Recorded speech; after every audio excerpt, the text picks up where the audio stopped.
I always said before I was taking care of how people they were looking good with nice clothing. Now I like to take care of how the people they feel. Yeah. Because the way you feel at the end is your best dress.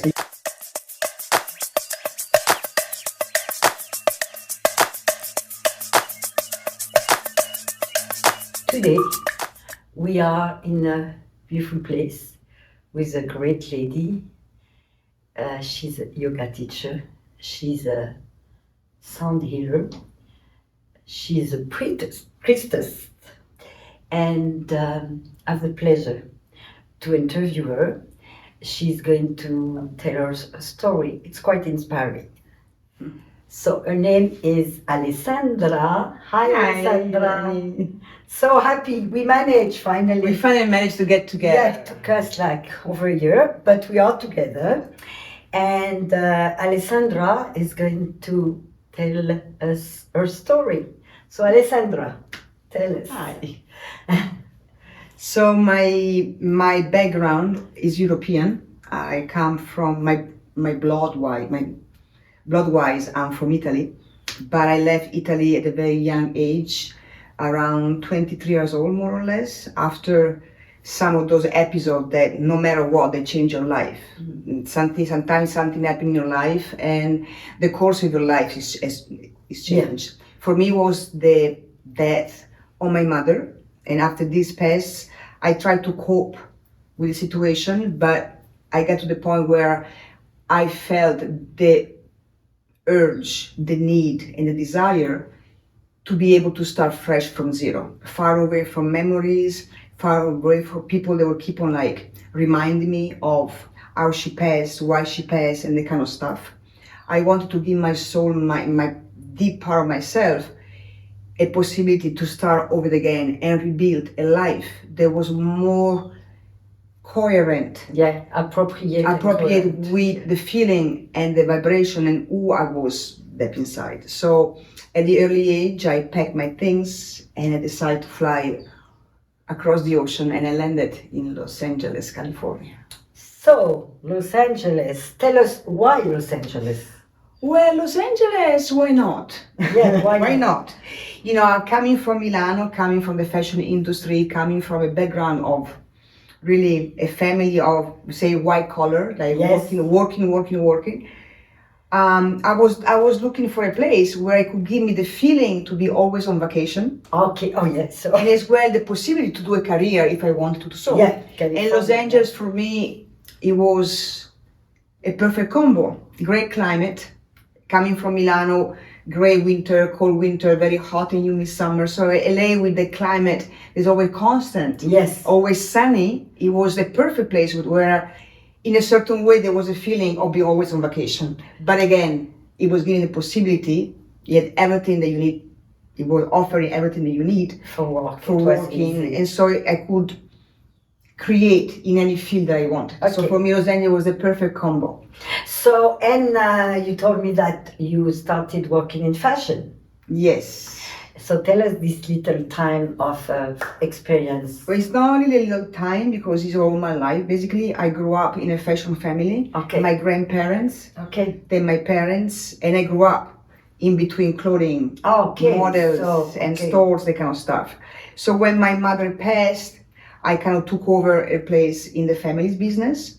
But of course, working in that environment, it was very tight for me. So I started trying to spread my wings.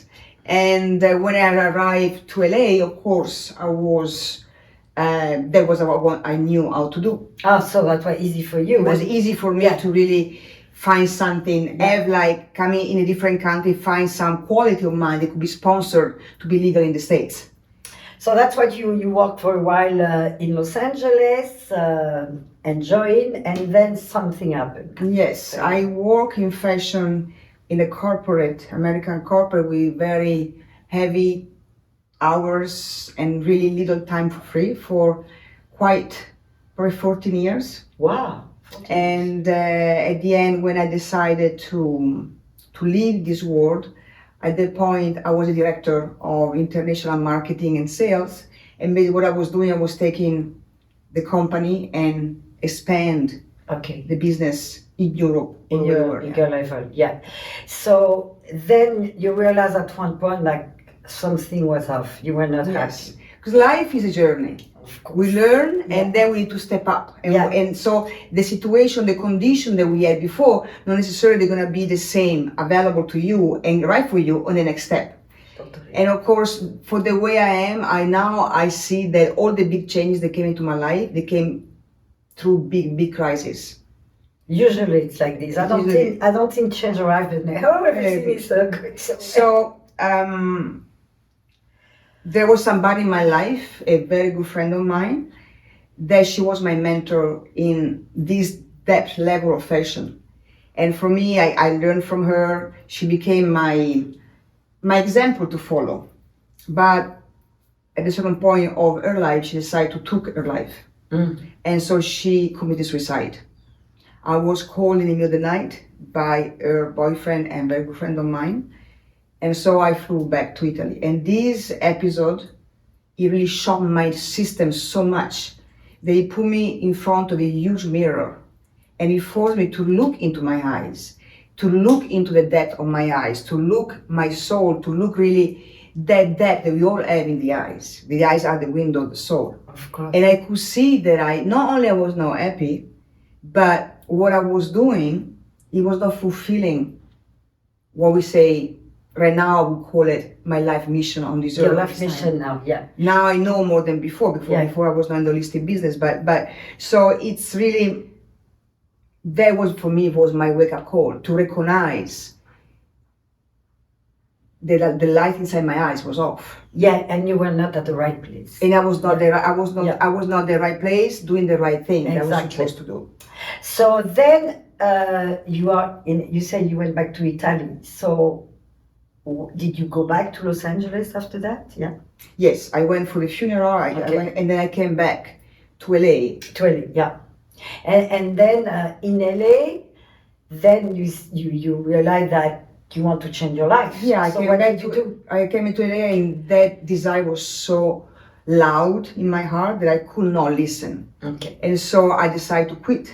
I let go everything, like a 14, 15 years of career, director position in a corporate. Of course, that financially was fantastic. Always traveling, always around the world. But there was the ego part. It was the level, the more superficial level of myself. The deep Alessandra was not agreeing with that. She was crying inside. I was crying inside. I get it, yeah. So then it was obvious. You said, this is it.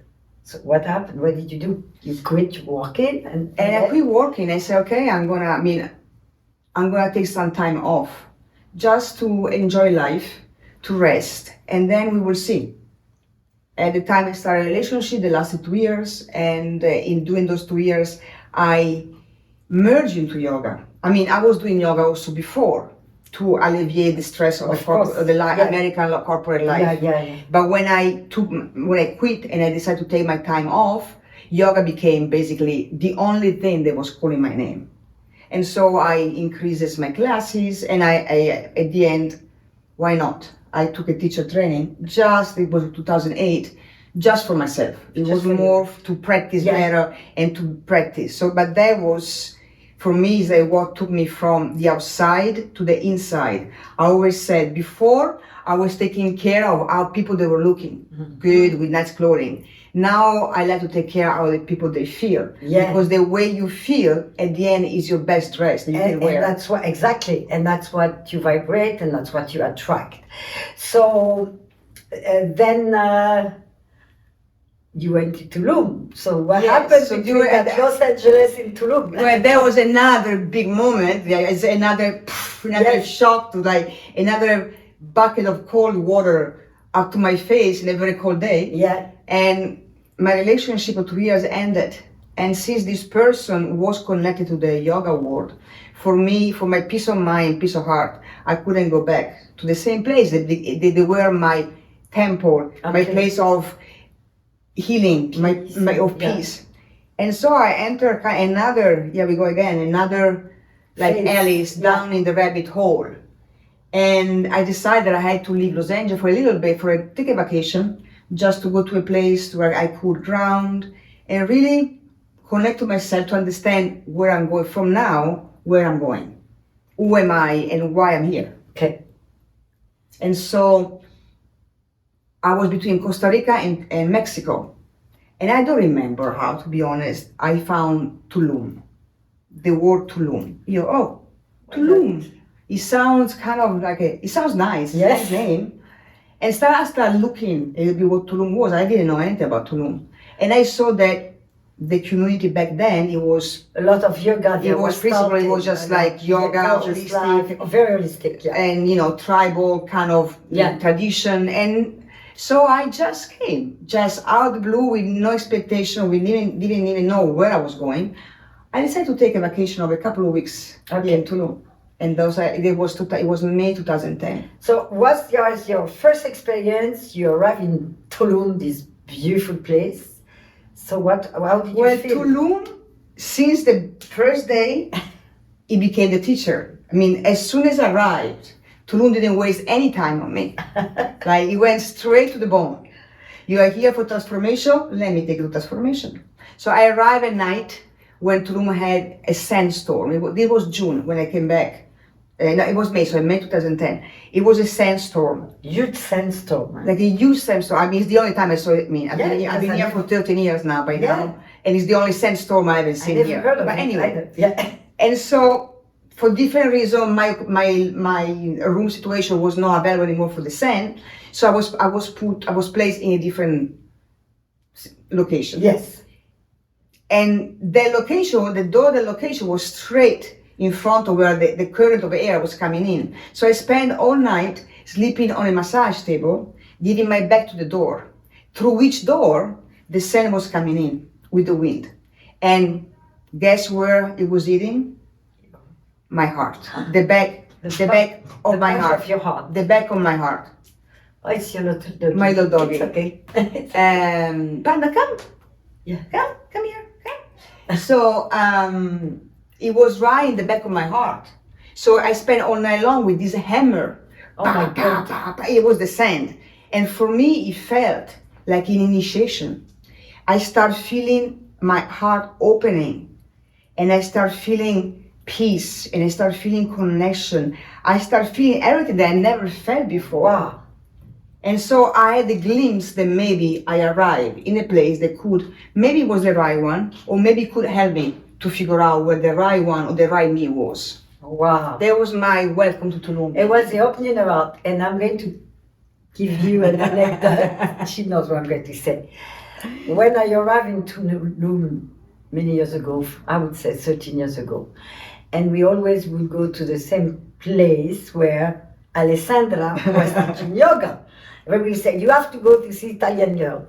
And what we learned with Alessandra right away, it was open your heart, opening your heart. So when you say that, I always, to me, opening your heart, it's Alessandra. So because for me, it was such a revelation that night. Yeah. Because we always say, open your heart. Yeah. But what does it mean, open the heart?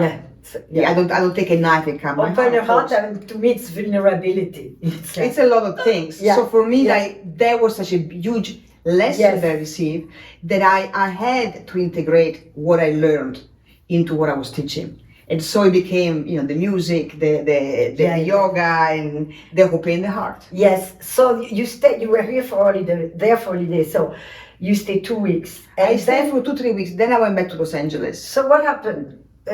When you were going to leave? Yes, so that's like why this out, and I ended up to close my chapter in LA after 16 years and just come down here. Well, it was pretty another Tulum experience, because Tulum is pretty special. Yeah. So I remember that it was the 2 nights before my depart to go back to Los Angeles. I was sitting on the beach, kind of in tears, like, please give me a sign. I don't know what I'm gonna do. I love this place because, of course, after the sandstorm, the morning after, my eye was open, I saw this beautiful paradise in front of me. Oh, wow, yeah. So I went from shaking, wake up, to now see the beauty. Now that your heart is open, see the beauty. That's how. So the last 2 nights before my leaving, I see the beauty, but I don't know what to do. Should I come to live here? Should I choose a different location? And I was sitting on the beach. It was kind of like sunset time, and I felt this energy coming towards me. So I looked to the right, and I saw this man, that thin, tall man, dressed in white, long hair, long beard, typical Tulum back in the days. And he came to me and he said, "Mi niña, my little kid, my little child, why are you crying?" And I said, "Well, I'm crying because I'm in a point in my life where I had to make a decision. I had to go left or right. And I don't know which vehicle to use, how to take, and how to decide. I don't know what I'm going to do in my life, where I'm going to be." And he said, "Mi niña, my little baby, my kid, let me tell you that you don't choose Tulum to live. Tulum is choosing you, and you just got chosen."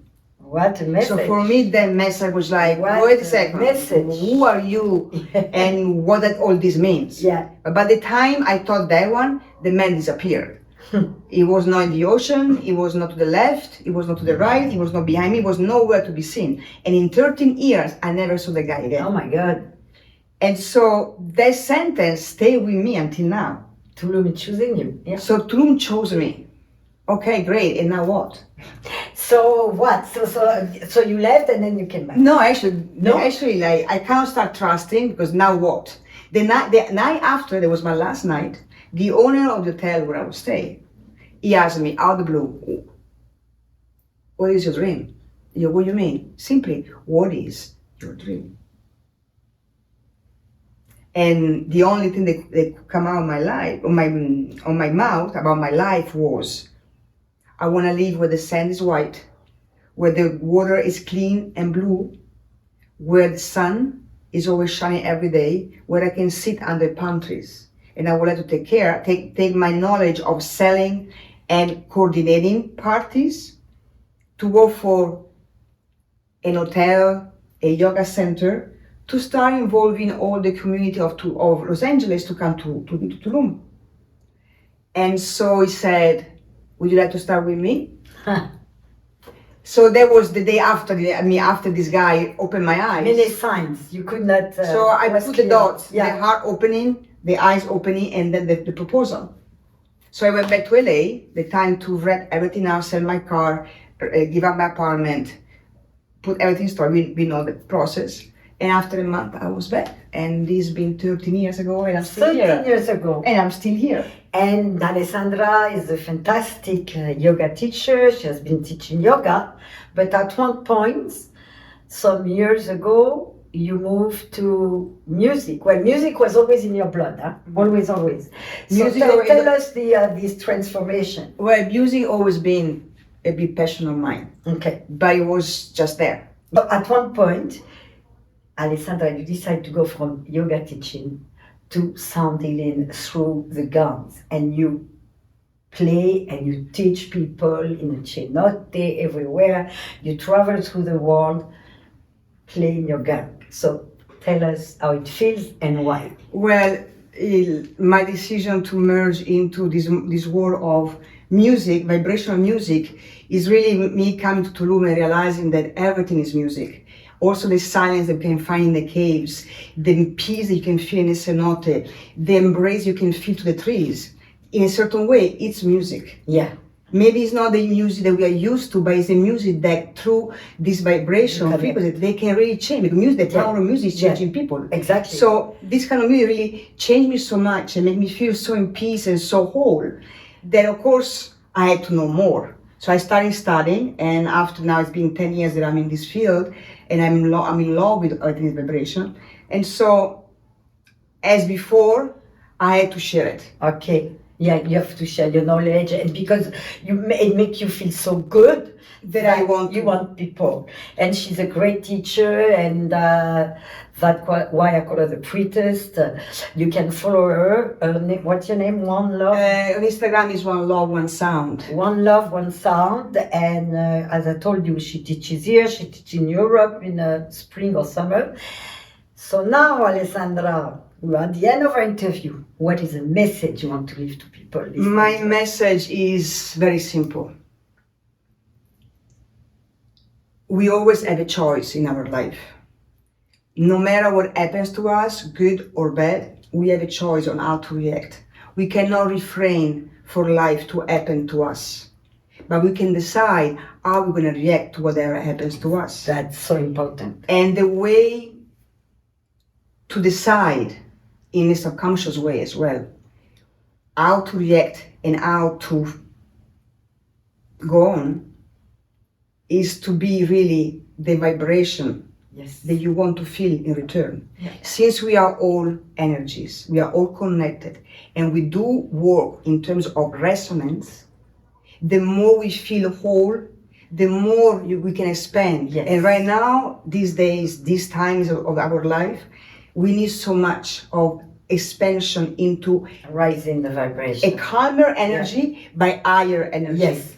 And so for me, the message is no matter what life throw to you, always respond in a way that you can cope with the vibration that you are emitting. Exactly. Be the vibration you want to feel. Be the vibration you want to My feel. teacher always say, be the sound you want to hear. Yes. And for me became be the vibration you want to feel. Oh, So it's really like, look your thoughts, look at your feeling, and decide which way. And that's is how the difference is gonna come in. yeah. Always act, speak from a point of higher resonance with yourself, with your heart, with that famous open heart. We go back to the open heart. We always go back to the open heart. Yeah, you we know? always go back at the end and to open up. And it's true, we're very responsible for what we do. And the highest the vibration we're going to have, which is a choice, we're going to attract much better things and make the world be better too. Okay? And we have the little panda agree with My us. little teacher So, of vibration. bye. Thank you And, so much for having me. Yes, and do not forget to subscribe. You know, it's important for me. I can go on interviewing great people like Alessandra. Thank you so much. And if you would like to know more about me, you can find me on Instagram, One Log One Sound, or on Facebook, Alessandra Montana. Okay. Ciao. Ciao.